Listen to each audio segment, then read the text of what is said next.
और उसकी दुष्टता का वृत्तांत सुनकर के, जैसे उन्होंने सुना कि सहस्त्रार्जुन ने उनके पिता को इतना कष्ट दिया कि वहाँ से गाय को चुरा के ले गया उठाए करके, चोट खाए हुए सांप की तरह परशुराम जी क्रोध से तिलमिला उठे और वे अपना भयंकर फरसा, तरका, ढाल एवं धनुष लेकर के बड़े वेग से उसके पीछे दौड़े, जैसे कोई किसी से न दबने वाला सिंह हाथी पर टूट पड़े। बोलो परशुराम जी भगवान की जय।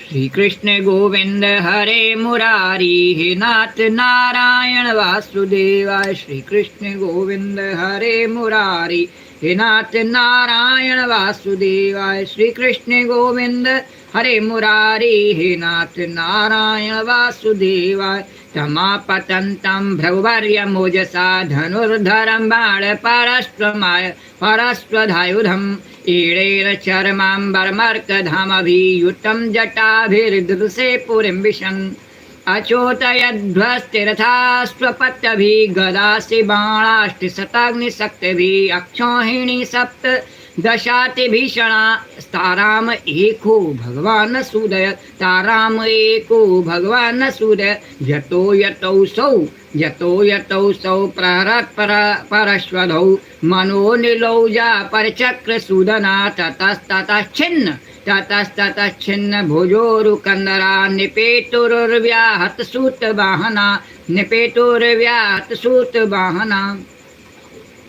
सहस्त्रबाहु अर्जुन अभी अपने नगर में प्रवेश कर ही रहा था, वो वहां तक पहुंच भी नहीं पाया था अभी गाय को लेकर के, और परशुराम जी उसके पीछे इतनी गति से गए और जैसे उसने देखा अभी प्रवेश कर नहीं पाया तो उसने देखा परशुराम जी महाराज बड़े वेग से उसकी ओर झपटे आ रहे हैं। उनकी बड़ी विलक्षण झांकी थी परशुराम जी की। वे हाथों में धनुष बाण और फरसा लिए हुए थे, शरीर पर काला मृग चर्म धारण किए हुए थे, उनकी जटाएं सूर्य की किरणों के समान चमक रही थीं। उन्हें देखते ही उसने गदा, खड़ग और बाण, रिष्टि, शतघ्नि और शक्ति आदि आयुधों से सज्जित एवं हाथी, घोड़े, रथ तथा पदातियों से युक्त अत्यंत भयंकर 17 अक्षौणी सेना भेजी। बोले रोको इसे।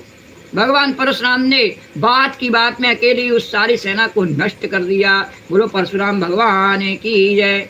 और भगवान परशुराम जी की गति मन और वायु के समान थी, बस वे शत्रु की सेना को काटते ही जा रहे थे और जहाँ जहाँ वे अपने फरसे का प्रहार करते वहाँ वहाँ सारथी और वाहनों के साथ बड़े बड़े वीरों की बाहें, जांघें और कंधे कट कट के पृथ्वी पर गिरते जाते थे।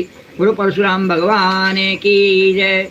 अरे दृष्टा स्वसैन्यम रुधिरोध कर्दमे रणाजिरे राम कोठार सायके विवृक्न चरमध्वजिच्चापि विग्रहं निपातितं है आपतदृशा अथार्जुन पच्यसतेषु बाहुभिर्धनुषु बाणान् युगपस्य सन्दरे रामाय रामोऽस्त्रभृतां समग्रणी तान्येक धन्वेष्वविराच्छिन्नः समं पुनः सहस्तै चलान् मृगेङ्घ्रपा उक्षिप्त वेगादिधावतो युधि भुजान् कुठारेण कठोर नेमिना चिच्छेद रामा प्रसवं त्वहेरिवा। है पति अर्जुन ने देखा कि मेरी सेना के सैनिक, उनके धनुष, ध्वजाएं और ढाल भगवान परशुराम के फरसे और बाणों से कट कट कर खून से लथपथ रणभूमि में गिर गई। तब उसे बड़ा क्रोध आया और वह स्वयं भिड़ने के लिए आधमका। उसने एक साथ ही अपनी 1000 भुजाओं से 500 धनुषों पर बाण चढ़ाए और परशुराम जी पर छोड़े, परंतु भगवान परशुराम जी तो समस्त शस्त्रधारियों के शिरोमणि ठहरे। उन्होंने अपने एक धनुष पर छोड़े हुए बाणों से ही एक साथ सबको काट डाला। अब है पति अपने हाथों से पहाड़ और पेड़ उखाड़ करके बड़े वेग से युद्ध भूमि में परशुराम जी की ओर झपटा, परंतु भगवान परशुराम जी ने अपनी तीखी धार वाले फरसे से बड़ी फुर्ती के साथ उसकी सांपों के समान भुजाओं को काट डाला। और जब उसकी बाहें कट गईं तब उन्होंने पहाड़ की चोटी की तरह उसका ऊंचा सिर धड़ से अलग कर दिया।